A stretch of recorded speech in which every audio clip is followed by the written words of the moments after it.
Hi, it's Lipstick Al. Thanks for watching today. I wanted just to say thank you for watching. If you aren't subscribed, would you please? And let's talk about what made me break my no buy. So 1st of February, my goal was to not purchase any makeup items and only purchase skincare items that I had run out of. And so far with skincare, I've been good. I've only been purchasing things when I finish a sunscreen, I buy a new sunscreen. When I finish a serum, I buy a new serum that's comparable. Sometimes it's a repurchase, sometimes it's not. So the skincare has not been a problem for me. And I was sure that was going to be my biggest problem. My biggest problem has been makeup. I'm wearing a lot on my face today of what I just couldn't not. All right, so most of it is Colourpop. So I don't feel too bad about it because Colourpop is so freaking affordable. And I love that it's affordable and it's really good quality. So their new spring palette came out and like even the packaging is gorgeous. And I love the colors in this. It's just like, oh, it's just a beautiful, beautiful collection of colors. They have a Super Shock in here and they found a way to make their Super Shocks not dry out. And I'm like, now you do this to me after me having to go through and declutter all of my Super Shocks that have since died because, well, they dried out. So they have a Super Shock shade in here, which is absolutely gorgeous. They also have a couple of pressed glitters. These two here. And they're just, so these three shades are like the super shiny gorgeousness in the palette. I absolutely love this palette. I'm wearing it on my eyes today. I normally don't go this warm or this peachy, but I don't know. I had to? I didn't have to. I saw it. I saw people swatch it. I saw people talk about it. I saw people wear it. And then I broke down. I did. I literally was like, I really, really, really want it. And I thought, well, it's not too expensive. You're not going to go ham, you know, you're not going to go crazy and buy like everything that you don't already have. And then I ended up with a few things else that I had been wanting. One is from their spring collection. It's this color here. This one's called Flower Season. It's gorgeous. It's their cream, their Luxe lipstick in their cream formula, which I think is just gorgeous. Looks like that. This is what it looks like on the lips. I think that this lipstick and the cream formula can do no wrong. Really, really love it. This is their brightest shade in their spring lineup of new releases. Gorgeous. So glad I have it. The other thing I picked up, I've been telling myself, no, you don't need... This is their So Juicy. This shade, by the way, this Plumping lip gloss shade is in the shade Dress Code. So it's really reminiscent of a, do I have one handy? Hang on a second. It's very reminiscent of Lancome Juicy Tubes, like, aren't they? And if you were to take this little cap off this guy here, I mean, it's like they could be cousins, right? All right. I don't like the formula of the Juicy Tubes. This one has never been used. Another one that I showed in a previous video, I think my kids claimed.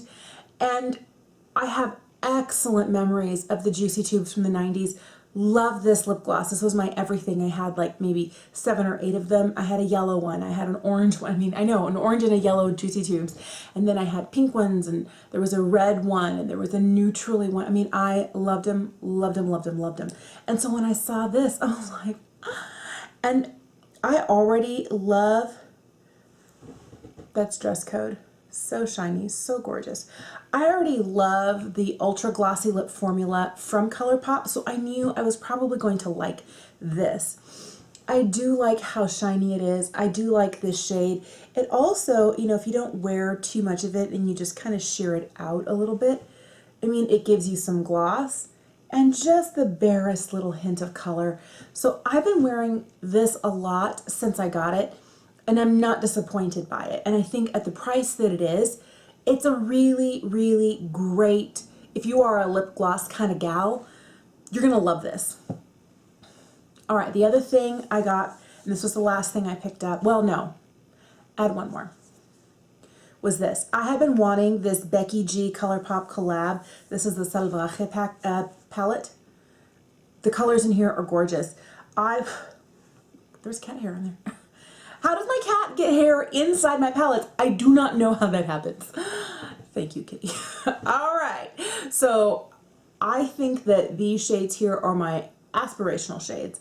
I did actually wear these two shades. I spent spring break with my kids and my husband and my folks at Disneyland in California, and I wore this and it held up. I put it on at 7:30 in the morning and I wore that face of makeup all day. Now, water rides and perspiration and just general all day wear. We didn't get home until midnight that night. We didn't get home, but we got back to our hotel at midnight.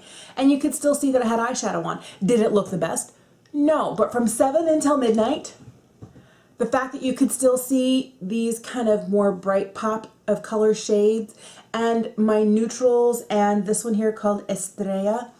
I mean, it's so pretty. It's this one right here. Oh. And then the names, you know, they're just great. Caramelo, Celosa, Cafecito. I mean, like, because you may not know this about me, I'm half Mexican. And anytime I see anything like this that has words that remind me of my family and the people that I love the most and the way I'm trying to raise my girls to have a lot of that Latin culture, I bought it, I think, more for nostalgia, but it's a really beautiful palette. And of course, it's Colourpop pressed shadow quality, so it's great. And it's got a wide range of warms, cools, some fun neutrals. And this one here, this coppery color called Celosa, is just gorgeous. So I think this is a great one. Did I need it? No. Did I want it as much as this one? No, but I was like, I'm gonna get it anyway. All right, so those are the other thing. Where are you? It's right here. This is a Colourpop single shadow, and this is in the shade Mr. Sandman, because I can pull it out here. The It's My Pleasure palette has Mr. Sandman in there, and I bought this before I started my no-buy, but because the one color I have been going to town on here is Mr. Sandman, and I'm worried that I'm gonna run out, I got a single. I was like, oh, I love that they're doing, you know, singles of colors that you can get inside. So if you don't want the whole thing, you just want a couple of colors. This is a absolutely stunning, gorgeous, like, look at that. It's like a miracle. It's a miracle eyeshadow. That's what this is. Love it so much. Hence my fear of running out, and I will not be without that shade. So I still have a single. So that's what I got from Colourpop. Here's the thing. First day of Ulta's 21 Days of Beauty, they had this on sale. Oh, I shouldn't have done it. I shouldn't have. So this is the Desi and Katy Friendcation. I didn't get the first Desi and Katy collab. I didn't get anything from it. And this is the only thing I got. First of all, the packaging, hello, beautiful. Everything I would ever want in it's like a glitter shiny, it makes me happy. I can't speak. I have no words. It's that beautiful. It makes me speechless. All right. So you may notice in here, still have like the little cellophane insert. I haven't used it yet. There we go. Brand new. And I haven't used it. Because part of me is like, well, this color here, this nude shade, I love that in every palette, but I have a million of those. And then these more neutrally shades through here, I'm like, I have those in other palettes everywhere, or singles of those, or now I don't have anything from Dose of Colors. Not a single thing. But it was these guys right here, like the shimmers. Oh my goodness. That is why I bought these. And I almost feel like if I don't put my finger in it, I might still be able to return it. And I can still return it if I put my finger in it. But part of me just feels like I'd hate to ruin this palette when they could resell it to somebody else, because it is so gorgeous. But I'll put my finger in it. Ooh. This goldy one here. Oh, look at that. Pretty.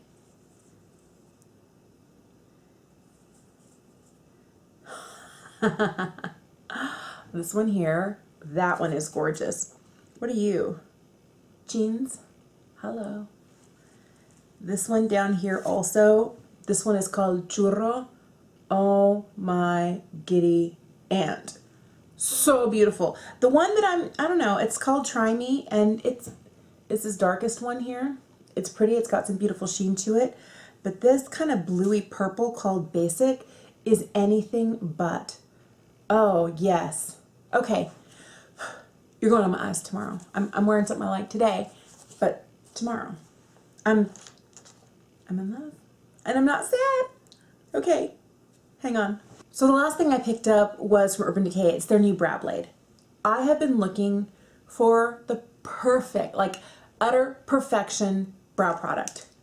And it was this that made me go, oh, I don't know. That looks delightful. So I feel like we've got a pencil on one end and this little teeny tiny, very fine tipped marker on the other. And I love that you can draw either really fat lines or like the skinniest of skinny lines with this, depending on how, it's like you can hardly see them. They're so microscopic. And it all depends on how much you press. So if you press a lot, you'll get a lot. And if you want to do like little teeny tiny, like the tiniest, thinnest baby brow hairs ever, you'll get them. Now, here's the problem that I had. This side here, the pencil side, I love how small it is. I love, it almost feels like it's smaller than the Brow Wiz or the Micro Brow from NYX. I really feel like this is a teeny tiny, so small pencil. And it draws thin, skinny lines like nobody's business. So I think the name Brow Blade is perfect. But if you look at the difference, this is more taupe and this is more red. And I was looking for one that had the darkest of the ink, as well as having a dark, it's not the darkest. Here's what I noticed when I was swatching these in stores. Now I love that you get two shades because sometimes you need something lighter someplace else, something darker someplace else. And I'm not wearing this all over my brows today. I have it in places. But my problem is that the ink part of it, their ink stain, is too red. It's too auburn. And I do have some red to my hair, but in my brows, it's too much. It's too red. I do love the shade of this more taupey. This, by the way, is Brunette Betty. That's the shade of like this one. My printer just decided to start making noise. Sorry. So Brunette Betty has more of like this red here and more, I don't know, kind of neutrally brown. I wish that the ink side was just as dark and not as red. I wish it was more this toned. That's what I'm not settled on this yet. I'm still thinking I might take this back because on the days that I use just this in my brows, I wish it wasn't so red. And it's ruining it for me because the shade of the pencil, the way the pencil works, the way that the ink part with that little teeny tiny, that works beautifully, only it's too red. And it's not even the one that's auburn, it's the brunette one. And I might try like the shade that's darker, but what I don't want is I've got something really dark in my brows today and it's probably darker than I would normally go. But this is kind of less of the only thing I use and kind of like where I fill it in when I need a space that needs to, like if I have a bald patch somewhere, I'll use a combo of either the pencil or the ink for that. So I don't know. I like the idea of this. I don't like the color. I like the execution. I like everything. I like everything about it except for the color of the ink stain. Wish it wasn't so auburn. All right. So that's kind of what's been making me break my no buy. I shouldn't have, but I did. Most of it was on sale. That doesn't help. The idea is to not be buying new stuff. So I'm going to do my best to survive April and May. I have a feeling May is going to be really hard for me because it's Colourpop's birthday. And they are hands down one of my favorite brands overall. One of my favorite brands. So we'll see. So send good thoughts my way. I'm going to try to avoid them on social media and see if that helps. Thank you so much for watching. Let me know if you're on a no buy or a low buy. How is it going for you? Or does the idea of that just make you go, I couldn't do that. That's too hard. I don't know. I thought it would be easier than it is this time because I had already done it before, and it's really hard right now. So let me know in the comments down below if this is something you're watching because you're like, yes, solidarity, and then here I am telling you that I couldn't do it. But I'm gonna jump back on the wagon. All right, thank you for watching. I'll see you again soon. Bye.